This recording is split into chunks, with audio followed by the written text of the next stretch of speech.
Demikianlah, sekarang tidak ada penghukuman bagi mereka yang ada di dalam Kristus Yesus. Roh yang memberi hidup telah memerdekakan kamu dalam Kristus dari hukum dosa dan hukum maut.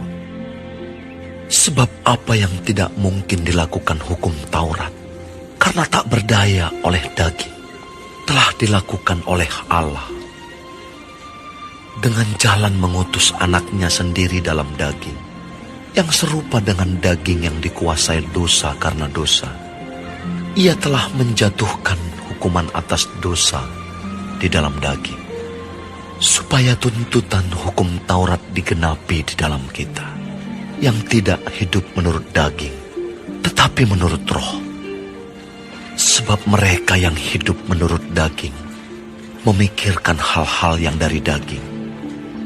Mereka yang hidup menurut roh memikirkan hal-hal yang dari roh. Karena keinginan daging adalah maut, tetapi keinginan roh adalah hidup dan damai sejahtera. Sebab keinginan daging adalah perseteruan terhadap Allah, karena ia tidak takluk kepada hukum Allah. Hal ini memang tidak mungkin baginya.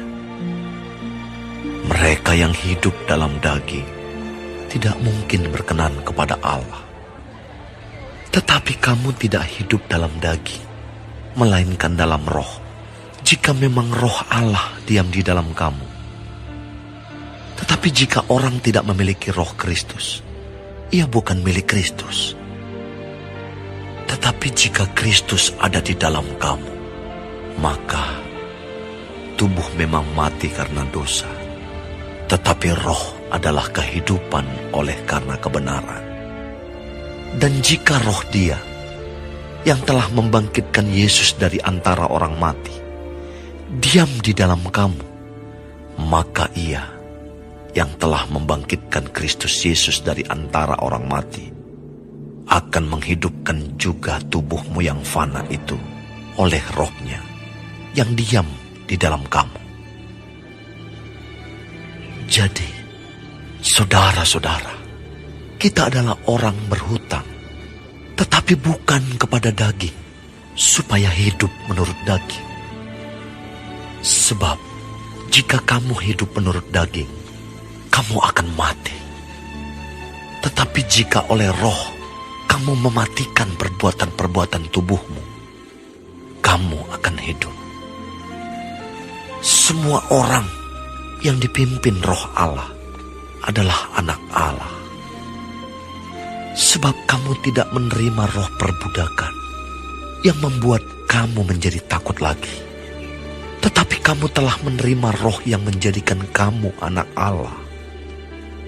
Oleh roh itu kita berseru, "Ya Aba, ya Bapa." Roh itu bersaksi bersama-sama dengan roh kita bahwa kita adalah anak-anak Allah. Dan jika kita adalah anak, maka kita juga adalah ahli waris. Maksudnya, orang-orang yang berhak menerima janji-janji Allah, yang akan menerimanya bersama-sama dengan Kristus, yaitu jika kita menderita bersama-sama dengan Dia, supaya kita juga dipermuliakan bersama-sama dengan Dia. Sebab aku yakin bahwa penderitaan zaman sekarang ini tidak dapat dibandingkan dengan kemuliaan yang akan dinyatakan kepada kita. Sebab dengan sangat rindu, seluruh makhluk menantikan saat anak-anak Allah dinyatakan. Karena seluruh makhluk telah ditaklukkan kepada kesia-siaan, bukan oleh kehendaknya sendiri, tetapi oleh kehendak Dia yang telah menaklukkannya. Tetapi dalam pengharapan, karena makhluk itu sendiri juga akan dimerdekakan dari perbudakan kebinasaan dan masuk ke dalam kemerdekaan kemuliaan anak-anak Allah. Sebab kita tahu bahwa sampai sekarang segala makhluk sama-sama mengeluh dan sama-sama merasakan sakit bersalin. Dan bukan hanya mereka saja, tetapi kita yang telah menerima karunia sulung roh, kita juga mengeluh dalam hati kita sambil menantikan pengangkatan sebagai anak, yaitu pembebasan tubuh kita. Sebab kita diselamatkan dalam pengharapan. Tetapi pengharapan yang dilihat bukan pengharapan lagi. Sebab bagaimana orang masih mengharapkan apa yang dilihatnya? Tetapi jika kita mengharapkan apa yang tidak kita lihat, kita menantikannya dengan tekun. Demikian juga roh membantu kita dalam kelemahan kita. Sebab kita tidak tahu bagaimana sebenarnya harus berdoa. Tetapi roh sendiri berdoa untuk kita kepada Allah dengan keluhan-keluhan yang tidak terucapkan. Dan Allah yang menyelidiki hati nurani mengetahui maksud roh itu, yaitu bahwa ia sesuai dengan kehendak Allah berdoa untuk orang-orang kudus.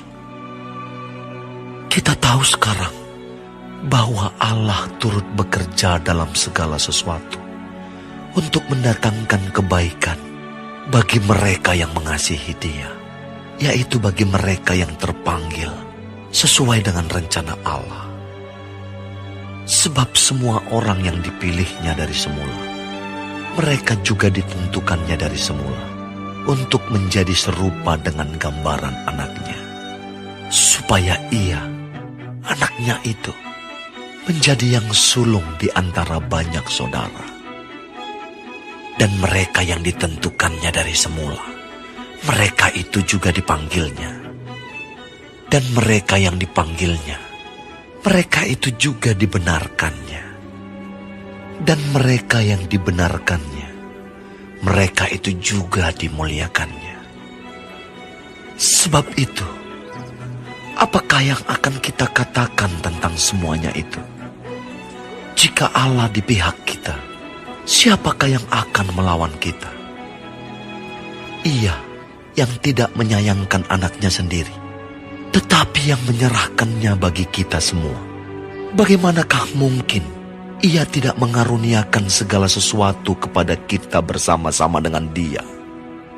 Siapakah yang akan menggugat orang-orang pilihan Allah? Allah yang membenarkan mereka. Siapakah yang akan menghukum mereka? Kristus Yesus yang telah mati, bahkan lebih lagi, yang telah bangkit, yang juga duduk di sebelah kanan Allah, yang malah menjadi pembela bagi kita. Siapakah yang akan memisahkan kita dari kasih Kristus? Penindasan atau kesesakan, atau penganiayaan, atau kelaparan, atau ketelanjangan, atau bahaya, atau pedang. Seperti ada tertulis, oleh karena engkau kami ada dalam bahaya maut sepanjang hari. Kami telah dianggap sebagai domba-domba sembelihan. Tetapi dalam semuanya itu, kita lebih daripada orang-orang yang menang oleh Dia yang telah mengasihi kita. Sebab aku yakin bahwa baik maut maupun hidup, baik malaikat-malaikat maupun pemerintah-pemerintah, baik yang ada sekarang maupun yang akan datang, atau kuasa-kuasa, baik yang di atas maupun yang di bawah, ataupun sesuatu makhluk lain, tidak akan dapat memisahkan kita dari kasih Allah yang ada dalam Kristus Yesus, Tuhan kita.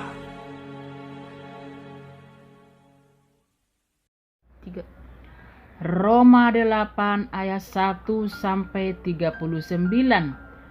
Hidup oleh roh. Paulus tetap bergumul dalam pasal ini, yaitu berusaha melepaskan dalam dirinya keinginan dosa. Tapi dalam karya Allah melalui Yesus Kristus sangat luar biasa yang tidak dapat dilakukan oleh manusia. Allah sudah memberikan keselamatan kepada manusia melalui Yesus Kristus dan sudah menebus dosa manusia dan juga memberikan Roh Kudus. Paulus menegaskan dengan sangat harus hidup dipimpin roh, bukan dipimpin daging. Sebab hanya Roh Kudus yang sanggup memampukan manusia untuk keluar dari ikatan-ikatan dosa daging. Kebenaran Allah bisa dilakukan menurut Roh Kudus, bukan menurut daging. Belajar firman Tuhan sangat penting bagi orang percaya, karena kelakuan orang percaya harus sesuai dengan kekristenan yang sudah menerima Yesus Kristus. Allah sudah memerdekakan manusia melalui kematiannya di kayu salib dan juga dikirimkan Roh Kudus supaya orang percaya mampu melakukan kehendak Allah bersama dengan Roh Kudus. Kita bisa dimerdekakan dari dosa karena karya Tuhan Yesus Kristus dan kita dibenarkannya. Marilah kita memahaminya, sebab Allah sudah menganugerahkan yang sangat besar dan sangat terindah bagi kita, supaya kita bisa hidup sesuai dengan kehendak Allah, bukan kehendak daging kita. Roh Kudus dicurahkan dan tetap bekerja dalam hidup orang percaya. Firman Allah adalah pedoman bagi kita semuanya selama kita masih ada di dunia. Marilah kita hidup dalam kebenaran firman Allah dan milikilah hati yang mau menyenangkan Allah, dan marilah tetap bersukacita sekalipun ada masalah yang kita hadapi. Kita harus lewati dengan kekuatan dari Roh Kudus. Belajarlah juga dari Yusuf. Yusuf tidak meratapi terus-menerus menangis.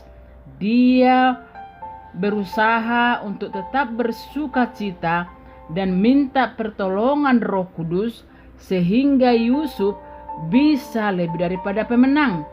Yusuf sangat percaya kepada Allah, dan akhirnya Yusuf diangkat jadi raja di Mesir. Yusuf memiliki saudara-saudara yang sangat jahat, tetapi Yusuf tidak dendam, dan dia melakukan yang sangat terbaik kepada semua saudaranya. Bahkan dia menolong semua saudaranya. Paulus juga menegaskan bahwa penderitaan yang kita alami sekarang tidak seberapa dibanding kemuliaan yang kita terima pada akhir nanti. Marilah kita semua jangan terus meratapi dengan tangisan, tapi teruslah minta pertolongan Roh Kudus supaya kita bisa lebih daripada pemenang. Dan anggaplah masalah itu membuat kita kuat dan semakin dewasa rohani, sebab Tuhan Yesus Kristus hadir di dalam masalah itu.